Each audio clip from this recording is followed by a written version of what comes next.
For the last 9 months, I've been working on creating the best possible. After nearly 5 months of posting a video a week on YouTube, I took a break. Well, kind of. I decided to dive into a few other projects. The first of which being, I started making a digital guide for church video production that I was going to give for free as a Notion document. But then the more that I worked on it, I started to realize that it was becoming bigger than I was initially anticipating. It actually ended up morphing into the early plans for an online course. And now, I'm about to start filming that exact course, created to help churches make better videos. So now, for the last 9 months, I've been working on creating the best possible course on church video production. Now, the first thing that I wanted to hit on really quick is focus. I want to make another video on this, but I've learned so much about focus in the last year that I just had to share some in this video. The biggest thing that I would say is to focus on one thing instead of many. And I'd summarize it like this: give 90% to one thing, not 10% to 10 things. Obviously, that means that not all these things are going to succeed, and there's a lot of things that you're going to give 90+% focus to that probably won't succeed. However, I think the key idea here is really just to devote all your energy and all your focus into one thing and go as hard after that as you possibly can until you've either succeeded or you've decided that maybe this isn't the right path and you want to try something else. Now, this is also why I stopped posting on YouTube, sharing on Instagram, and sending out emails. Again, I'd love to make another video on this because I'm so passionate about it, as well as share some of my creative charges that went out in an email in video form. But again, just trying to keep my focus on this one thing.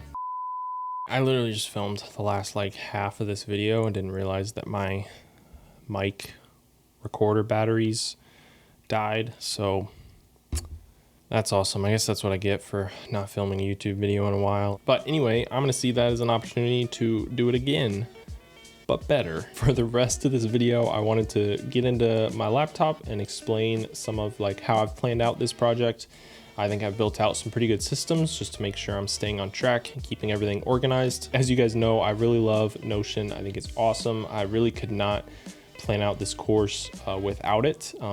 It's really been an invaluable tool in just keeping everything organized and making sure I'm on track. So first thing that I want to talk about is kind of the overall timeline and these overall stages of this project. I have this big page for Better Church Video, the ultimate guide to church video production. And that's the name of the course as well as the tagline. But then I have a bunch of projects, and the first which being course content. Obviously I started that a lot earlier than March 15th, but that's kind of when I started this timeline. So the course content is pretty much just the actual meat of the course, like the information that I want to convey. And I've spent a lot of time really diving into this and trying to make it as concise as possible. The biggest thing that I really wanted to hit with this course was to not market it as all these lessons, all these hours, so much content. I just want to market it from this course is going to get you from where you are to where you want to be. And I want to try and do that in as little time as possible. All that to say, I've spent a lot of time on the actual content of this course. I've been making videos for a long time, and there's a lot of stuff that I feel like you just kind of do over and over and forget that someone who's just new to picking up a camera may not know initially. So I spent a lot of time on those kind of things and really trying to make them as easy to understand as possible and not over deliver all this extra information.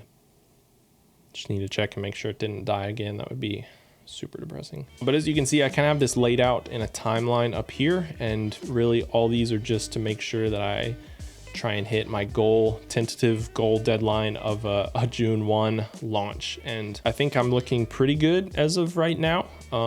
As far as my timeline goes, I'm sure a lot of these will take more time than I expect and not necessarily less, but I am starting to get into production pretty soon. Like I mentioned, finishing up pre-production. There's only a few other things in the content that I want to make sure I add in, but a lot of that is pretty much wrapped.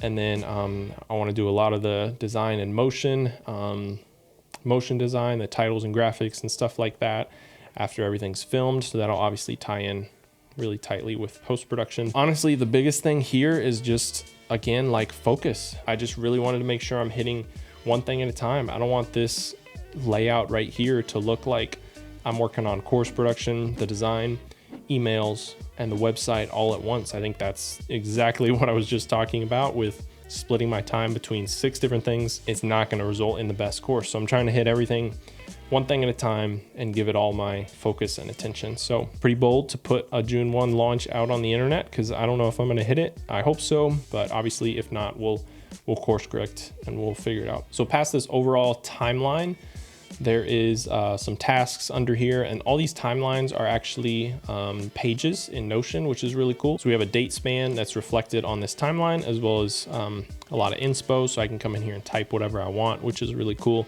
So I've kind of used these overall course production pages as kind of place to put some ideas relating to that stage of the process. And then tasks, these are all related to these pages. So if I click on course pre-production, it's going to open that same page that's up here, which is pretty cool. So this is kind of my big high level overview up top, and then below that is each task that has to do with each project. So I'm not going to go in depth into all those. You can see all my unfinished tasks, and then I'll just really briefly go over the rest of this page.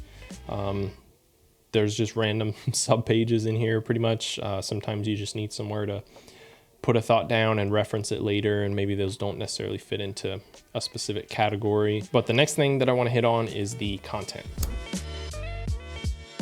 So this is where the actual content of the course lives. This is essentially just a list of course lessons, videos that are going to be organized by chapters. So you can kind of see that here. I can toggle down each chapter. So overview, planning, production, and I'll show you the rest here in a minute. But then there's lessons that are organized by the numbers. So if I change the lesson number, they'll automatically sort. And then a name for each lesson, as well as a status. I have a lot of statuses in there just to make sure everything's moving along as it should be, and also a lot of lessons. So it's been really helpful to be able to keep track of everything all at once, as well as a location. Location has been really helpful because as I'm planning out when I'm going to film these videos and stuff like that, I just really don't want to double back and go to a location twice if I don't necessarily have to. So I wanted to include this field in here so that I can include another view of this table by location, so that I know if I'm going outside, if I'm going to set everything up in my office or another room or something like that. I want to make sure I film and maximize that time and film as much as I possibly can at that time. Moving on, I have some random notes about the set, what I want it to look like. Example video, which is again just a text field.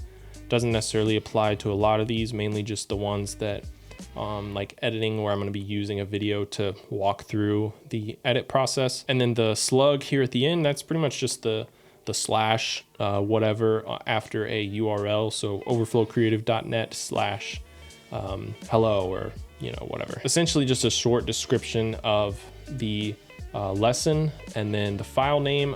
I got this idea from Jay Klaus over at Creator Science.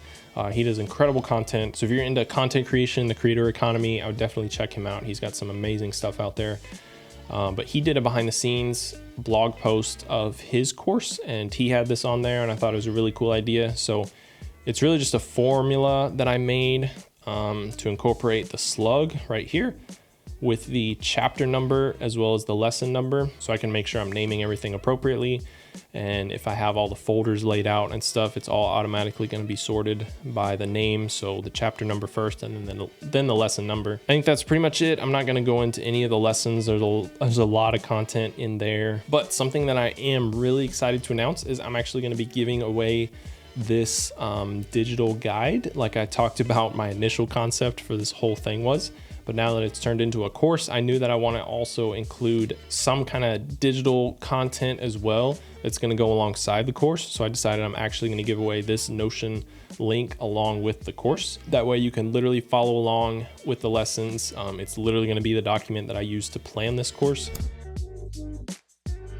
Now, I'm not going to go into a lot of these pages, but I did want to cover this one, the supporting visuals. Really, the main reason I wanted to make this is because I just think the mindset of creating the course and developing out the content that would be in like a digital guide, so it's really just writing all that down, is very different, surprisingly different from actually like picturing in your head. This is what is going to be on the screen. This is the text. This is like how I see it coming up. This is the B-roll that I'm going to be showing at this time. All that kind of stuff is really important, and I really wanted to make sure I at least had something in my mind, some kind of idea of what the frame and the screen is going to look like for each of these lessons. This is pretty much going to contain the B-roll, the graphics, the titles, the overlays, anything like that that's going to kind of support the primary talking head A roll of the course. I have a status for this for like created and then added, and then the type, which I just covered, like motion graphic if I'm gonna animate it. Graphic is just gonna be static, and then B-roll, some additional footage. The scale, which is gonna be, I'm still kind of figuring this out. I'm not sure if I wanna do like a side third kind of thing, or if I wanna do solely lower thirds, or more like me side by side, like a Zoom presentation slides. I'm not really sure.